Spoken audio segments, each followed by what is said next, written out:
Pengamat konstruksi Universitas Boswa Abdurrahim Nurdin menjelaskan anggaran 200 miliar untuk Stadion Matoanging tahun depan hanya cukup untuk membangun pondasi. Ia menyebut Matoanging bisa selesai jika pemerintah menyiapkan dana minimal 1 triliun rupiah.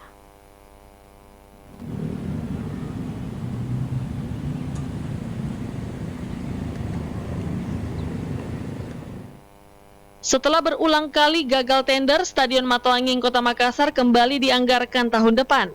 DPRD Sulsel menyebut anggaran yang disiapkan untuk proyek tersebut sebesar 200 miliar rupiah. Pengamat konstruksi Universitas Boswa, Abdul Rahim Nurdin mengatakan, untuk membangun sebuah stadion yang berstandar internasional memang membutuhkan anggaran yang besar. Menurutnya, anggaran 200 miliar yang akan disiapkan tahun 2023 mendatang hanya cukup untuk membangun pondasi stadion. Sementara masih ada bagian yang membutuhkan anggaran lebih besar, seperti tribun penonton, lapangan, dan atap stadion. Membangun stadion bisa selesai dalam waktu maksimal 3 tahun, jika didukung oleh teknologi yang bagus. Ia menilai pembangunan Stadion Matoanging bisa terrealisasi meski anggaran yang disiapkan akan bertahap. Ya kalau misalnya 60 ya cukup dengan tiang panjang saja, mungkin dulu itu pun juga mungkin tidak cukup.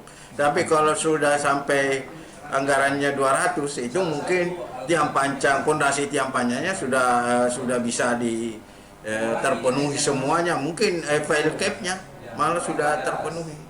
Ini baru fondasi saja. Yang 200 miliar itu? Iya, baru fondasi saja. Karena file cap-nya itu kan besar juga, mengelilingi itu.